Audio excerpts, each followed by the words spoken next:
Hi, friends. Welcome back to the Wall Street Skinny. I'm Jen. I'm Kristen. And we are so excited today to be sharing an interview that we recorded live at Global Alt with one of my longtime friends from Princeton, Karen Karniol-Tambour.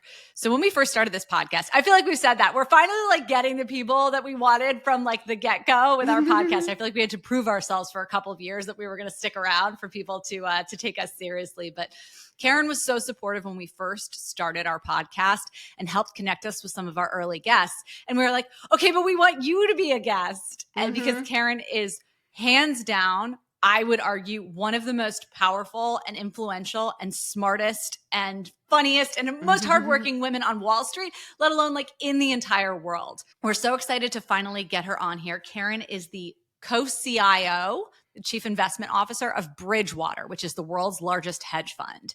Karen has been named, I think, on Barron's list of most influential women in the world. She's always at the top.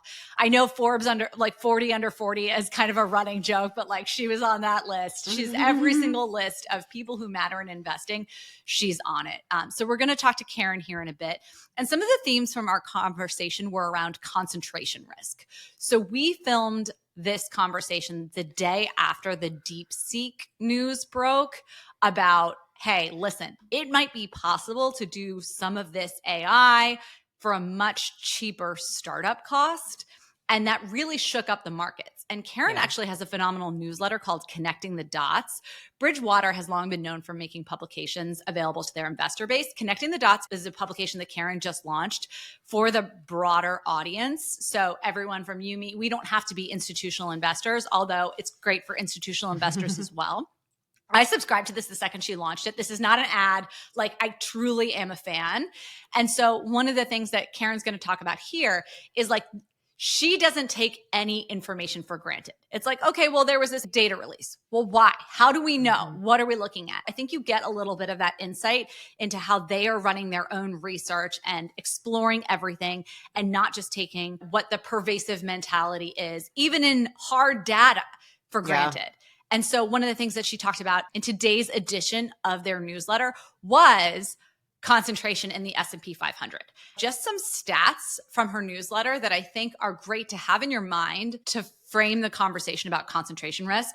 So currently 1/3 of the S&P 500 is in the Magnificent Seven. That is insane, right? And another 12% is in the rest of the technology sector. So nearly half of the index is now driven by tech. I mean, that's wild, right? So when you think about what's going to happen to risk assets as a whole, when you get some kind of news that's really surprising about something like DeepSeek, it's not really that surprising then that you get a wild reaction in the markets. And that is part of why I think some of the other investors we talked to at Global Alts, obviously they're talking their own book, right? Because these are actively managed funds, but why there is such a strong case, I think, for active versus passive management coming into a more volatile environment. And I will also say, in my mind, everything's so correlated now. But she actually talked about how things are less correlated than ever. So this is something on the technical side that we're going to talk about in this interview. And it's a short one, it's a sweet one, but Karen is just one of the most dynamic and exciting women, period, full stop, in finance. She's a great friend and one of the best speakers we've ever had on. Well, I mean, it's funny. I've heard about her for over 2 years from you. And so for me, it was actually really cool because I had not met her before.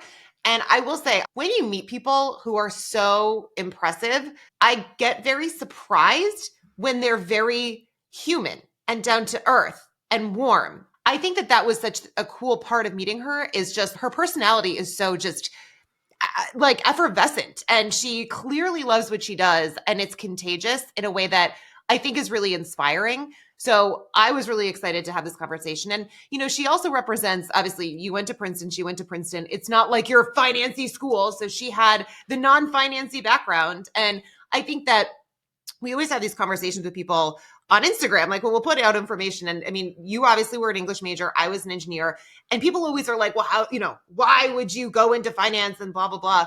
And I do think that the fact that she's been so successful, and so many people who are not actual finance majors are so successful, so much of what it is people, and Avery Sheffield said this too, it's just wanting to understand how the world works and wanting to just connect things. And I mean, it is interesting how whether it's human psychology or honestly, even mathematical whatever science can somehow explain like how markets move. And I mean, it's really cool kind of when you tie all this together. And I think it sort of speaks to just the need for well-rounded people. And so anyway, I love having conversations with people who really love what they're doing and who also like didn't have the traditional background and became such a badass in the industry. So we released a reel recently that got a comment from someone.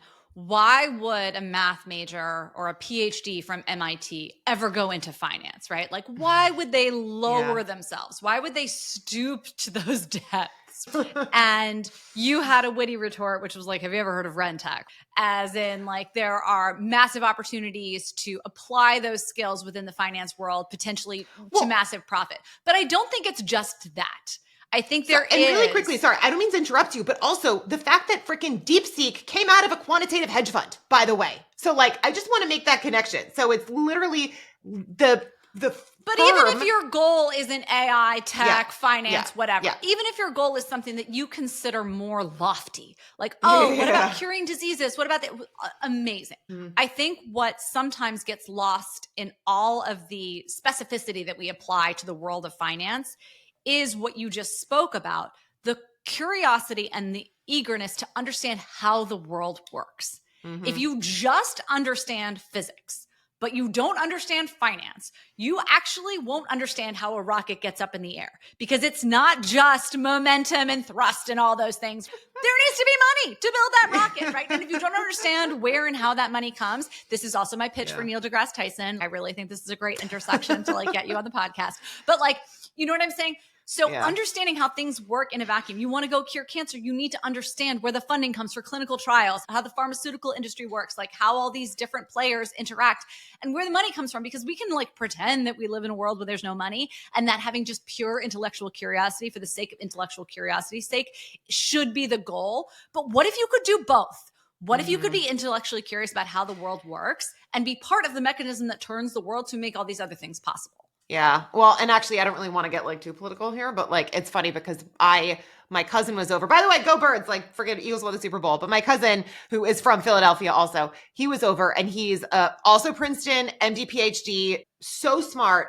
And he was talking about how, I guess because of some of the funding cuts per Doge, it's actually really affecting the research that is being done at universities.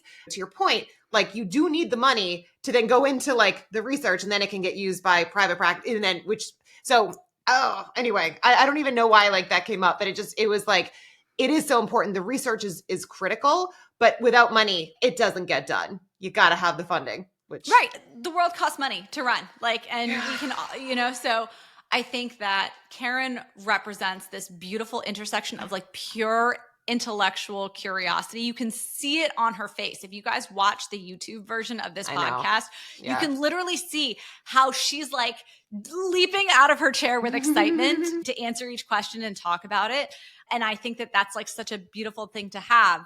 Another thing that we are going to touch on here for all of you who are always curious to understand what it's like being a woman and being a mother in a seat like this, Karen shares a really great story. I'm not going to spoil it for you, but she actually was speaking with us, having just gotten off a plane from Davos and was leaving Miami to be home to tuck her kids in Connecticut that evening.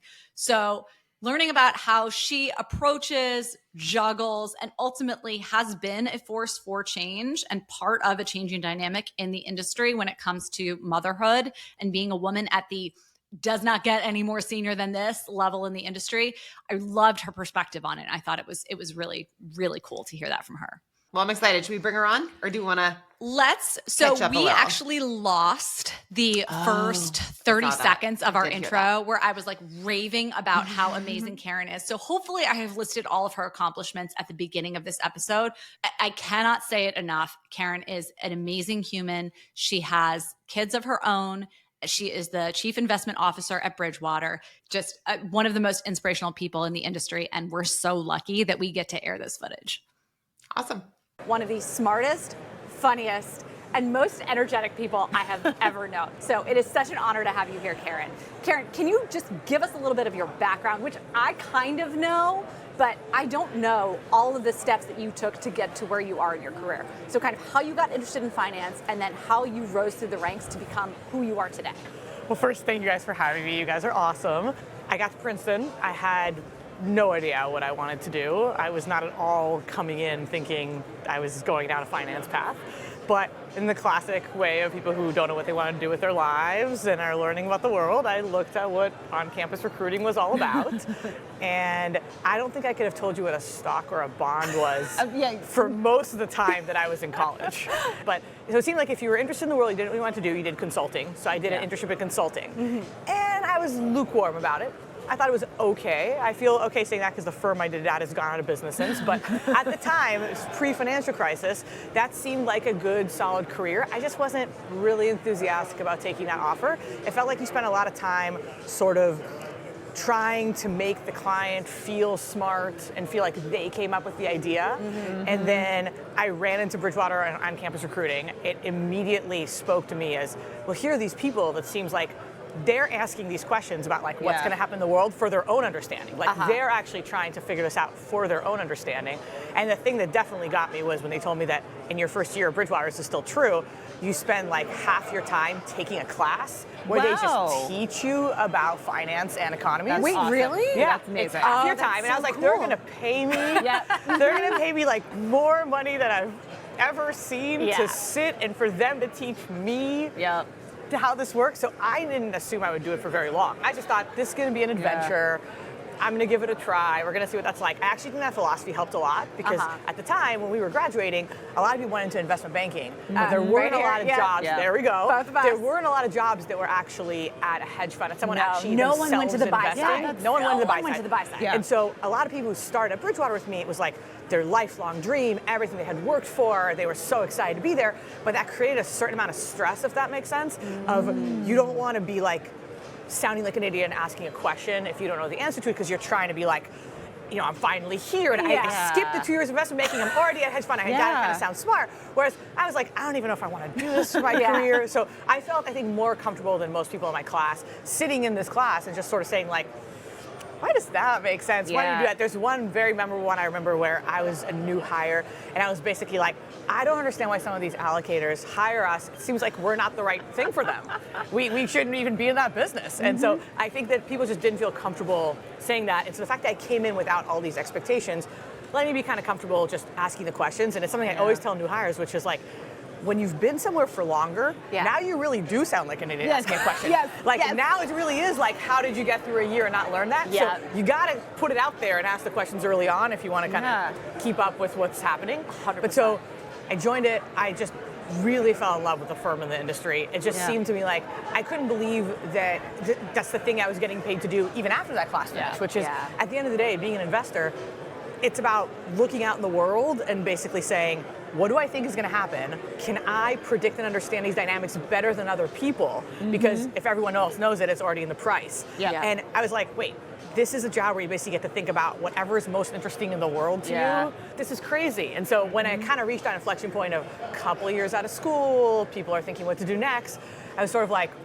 why wouldn't I make this a career? This is really cool. I should stay. So that's just history. It's unreal. I'm so curious too, just because you were talking about how it used to be that like nobody hired to the buy side out of undergrad, and now there's a little bit more of that. But I'm curious, are you seeing like increased competition, or it's like Bridgewater kind of has the reputation? So like from a talent development standpoint and recruiting standpoint, is it still people are clamoring to get those seats? Well, we definitely did a lot to set that trend. And so we had hired not just out of undergrad, but a lot of non-traditional backgrounds. So a lot of people that didn't study finance, that's not what they did.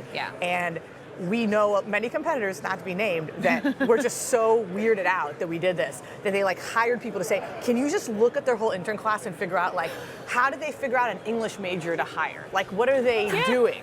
How did they figure this out? We've had competitors literally be like, let's just give an offer automatically to anybody who spent a summer at Bridgewater because we don't know what they're doing. Like, we don't exactly understand what's going on there. So let's just try to bring all these people. So competition has definitely become greater. I'd also say that, you know, you kind of go through up and down, right? So you have these years where people are like, working in tech is the coolest thing to do. Who even cares about finance? Where suddenly everybody wants to go to tech. So you have a little bit ups and downs. There was definitely a period where people were like, hedge funds are dangerous, hedge funds blow up. And so there's been ups and downs. But our brand has always been like, let's find people who are interested in the world, who want to work hard, want to ask hard questions, who want to understand how things work. We don't really care as much about specific background. Which is so smart. We have tried to sort of just keep that brand, get interesting people, try to diversify backgrounds.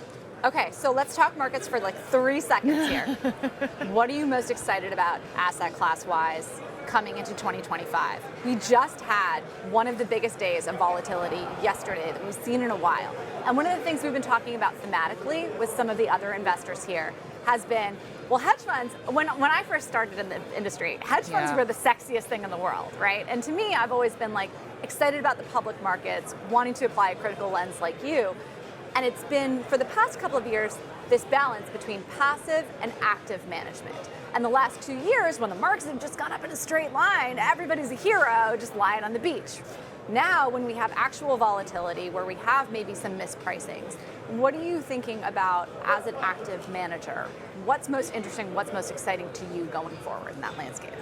So I'm just excited about yesterday's market action because it gives that wake-up call that, wait a minute, this is what being concentrated is like, right? Yeah. Like if you find yourself in a situation where you think, I'm just buying the market cap, so I must be really diversified, and then you realize, wait, something that is very important in AI, but cannot be important to everything and everything all at once, which is really affecting not just AI, but like literally which firms will benefit or not from AI and which chips.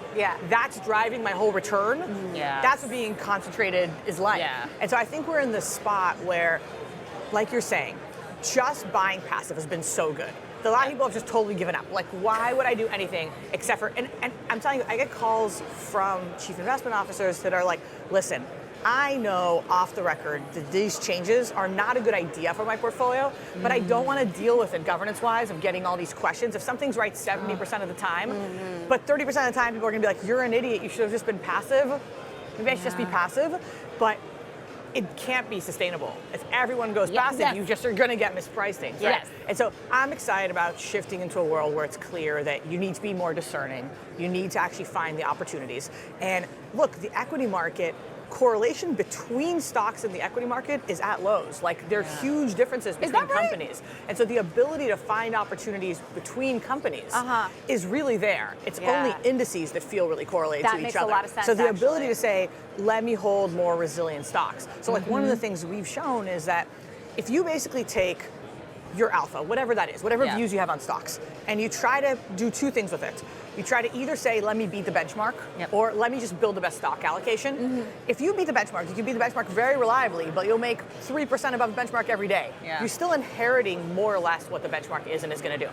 If you just say, build me the best thing, you're going to have huge tracking error. You're going to be different than the market. But overall, you can be consistently way better because you don't have to inherit what the market is. And so I think that's going to shift money back to say, we need expertise and talent. That's not just going to inherit whatever the market is. We have that, that's free. You can get that for free, no problem. But am I really going to just have that? I should probably also be doing other things. I love that. And I'm curious, because you were saying that there's like a lower correlation, like, and Jen, I saw you were like, wait a second, really? Well, I was thinking about it, how relative value becomes a greater skill for a macro investor in an environment like that, which you typically don't think about. But sorry, back to you. And you also have macro factors are more important to stock picking than they used to be. So if like old school stock picking was like, I'm listening to every earnings call and I understand exactly their competitive strategy. That's not going away, it's still important. But when you actually step back and see stocks that do well and poorly, a lot of times actually very big macro factors. Like these are the kinds of companies that do well when something broad is happening, when there's liquidity, when certain trends are happening rate environment, whatever it is. I mean, I guess like there's the conversation about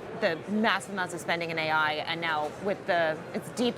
Oh my God, DeepSeek. I was about to say deep because you were joking that Bloomberg said that. Bloomberg trending error. Oh my God. With DeepSeek coming out and showing that you can have similar performance with, much less cost, and now all the Magnificent Seven, what's going to happen with all the spend and all these data centers and blah, blah, blah. Is there any particular other sector that's like not tech driven, or maybe that is, but that's utilizing infrastructure in a different way that you're like, think is interesting? Well, I'll make 2 points. One is that I think that there was so much demand to keep investing in AI that while this DeepSeek thing makes companies say, wait a minute, how are we going to make back the money from everything we invested? I don't think they're going to stop investing. Because I think they're in a spot where it's existential. They're like, if we don't keep up with our competitors, we're going to go out of business. And there's a lot of things to spend money on. A lot of what's being spent on is actually the infrastructure to do what's called inference, meaning there's training the model, and then there's once the model's up there, using it every day to get results. And you also need to get that. So actually, the person who lost the most money yesterday, the company that lost the most money, was NVIDIA, because it really made you say, I'm not sure I need their specific chips to do all of this.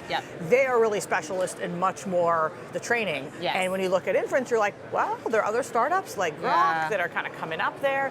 And so I think that you're still going to get this big, if you kind of take AI broadly, I think right now it is much more of an inflationary influence on the economy than deflationary, because there's just so much money being spent, and it's being spent at any cost. They're saying, I don't care how much it costs, I'll spend more money and more money to get ahead of all this technology, whereas at some point it's going to turn deflationary. At some point it'll be like, wait, we're taking cost out of the system. And that comes back to your question about different sectors, which is other sectors, they're going to go through like sometimes we've said like Barnes & Noble moment, like where you're like, wait a minute, somebody that's not like me at all, Amazon, can do what I do for way better. It's going to happen. We're not quite at that inflection point. I think that it really depends both how AI develops, whether or not it can just take people out of their jobs, like be its own agent, and how fast businesses kind of get their act together. It takes, you look at past technologies, it took a long time for businesses to actually integrate even technologies that after the fact are obvious. It took a long time. That makes a ton of sense. Okay, so since we're short on time, switching gears just slightly. We are 3 moms here. We have a gazillion children between the 3 of us. It is something that we get asked about all the time. What is it like being a mom rising through the ranks of this industry? How has motherhood shaped your career, and how much do you feel like you are changing the industry to fit you, a young mom, in this world, versus the industry changing around you and facilitating your growth? You know, it's a great question. I'd say that when I look at like all the people who went to school with us, the hardest thing is being a mom in an industry where you have no control over anything. So, for example, like if you're in a situation where you're a lawyer, and being a lawyer just means being on call at all hours, and it just means doing 100 hours of work a week, it's very hard to say, you know, how do I control my time versus being an investor by definition, a lot more about like you're studying how the world's working, you're choosing how to invest. The markets are open, so you do have to be on, but there's a lot more control of sort of how and what you do things. The second piece is, I don't think I realized the degree to which seeing someone senior as a mom had impact below me. It was not something I was really holding, but I'll tell one story because it has stuck with me so much, which is that the first executive committee meeting I did, I basically had an almost newborn. And at some point, I was like breastfeeding during the meeting. I had like a cover and I was breastfeeding and someone took a picture of it. So it was like me and the other executives, and it was like one of the pictures that had kind of been out there. And then when I was officially named Chief Investment Officer, somebody went into our company Slack and made it so when you typed in Chief Investment Officer, the like emoji you got was a picture of me breastfeeding, because they were like, I just thought it was so cool that that could be your image of what the Chief Investment Officer is. So it was my first time really being like, this is actually impactful to others and thinking of kind of what's out there and possible. And then a lot of other thing I'll say about being a mom, which I'm sure you both can relate to, is that being a mom is really helpful, and being a dad too, in like focusing you on what's important in life. It's very helpful in your career in a way I didn't appreciate, because it makes you sort of say, what do I love to do that I really want to be doing, that I love getting out of bed doing? If I really hate what I'm doing, I'm going to be like, I have better things to do. I have better draws on my time. And so I found myself a much easier time saying, wait, this part of my job, why do I still do that? There's so many people who could do that better than me. Well, we say that every day about like 99% of what we do because we're so incompetent at the tech. Because it's like our thing, and I 100% agree with you. I think that that's one reason why I actually think in some cases you see women leave the workforce, because they're like, this thing sucks, and I have like my baby that I love so much, why am I wasting my time with this other thing? But then the people that are in the industries where they love it, and they're like, it lights them up, I feel like I basically, instead of taking my whole maternity leave, what I did was I basically took a shorter one and then worked part-time longer, so I sort of made it a longer period part-time, because it felt like me to me. I was excited about, you know, doing certain things in the markets or certain things I couldn't wait to do. I wasn't ready maybe to work all those hours, but I was excited to go back into it. So look, I mean, everybody knows this, but picking a thing you love to do is the most important thing, because you go to college, there's so many smart people around. You're never going to be just doing well because you're the smartest person. There are other smart people. Yeah. You have to actually really like what you're doing. It's so true. There's always going to be someone smart who's willing to work harder. If you don't love what you're doing, you have to actually find a thing that speaks to you. Yeah. Okay, I mean, Karen, I've known this about you forever, but your passion and your excitement, you've used the word excited about like 52 times in this conversation. What is it that gets you out of bed every morning and gets you so excited? And who were the mentors that you looked to and that you still do look to that inspire you and have been the guide for you to develop that passion? I think what gets me out of bed is like the world is honestly so interesting. Yeah. The world is honestly so interesting. There's so much happening that it's just natural to have curiosity about. Like today, I was going back and forth with my team about how are we going to study whether or not U.S. productivity will actually go up? It's like the foundation of all the economy is like how much can we do when we put in our time? How much can we make? That's such a theoretical question, but it's actually changing, right? If Trump is going to deregulate, if there's going to be AI, if we're going to have protectionism so we can't have things from other countries, it is going to change. So I think, honestly, curiosity, and I think a lot of the mentors I really looked up to, and I would list, chief among them, the chief investment officers of Bridgewater when I came there, right? Bob Prince, Ray Dalio, Greg Jensen. I saw the way that they were just genuinely curious and always learning. Like the story that I always tell about Ray is that I remember thinking about Ray, I don't understand how Ray gets out of bed in the morning and gets to work, because how does he not like get to his car and start asking questions like, how do I know that an internal combustion engine will really get me there? How does an internal combustion engine work? It just gets stuck at that point, because it just seems like that's what he's like at work. He's just like, let me really deeply understand how this works. And that can feel like almost impractical. Like, how can you always stop and be like, but why? But how? But it's incredibly useful as an investor. I learned a lot from that. Bob Prince was such an important mentor to me throughout my time. I mean, really like took me on to his team early on and was sort of like did the best thing I think mentors can do, which is he said to me, he saw things in me before I knew myself I could do it. Before I felt capable and ready. He was like, I see this in you. The biggest thing I saw in him was no matter how many years older than me he was always learning new things. He was always opening his mind saying, I gotta keep learning new things. The markets are changing, the world is changing, I wanna keep evolving and learning. I think that's the most inspiring thing. You talked about how at Bridgewater there is that, again, amazing training, but then once you actually get on the job, and obviously the world is changing all the time, and there's so much to learn and so much to understand and so many different products and like trends, what are the things that you use to keep up to date on the markets and continue learning, as you were talking about? Like, what are the things that are your go-to sources for learning? I really encourage people to have some degree of a peer group in whatever firm they're at, on Slack or on whatever, sharing things, exchanging ideas, so you're not the only one that's kind of trying to make sense of the world, but you have a little bit of a peer group.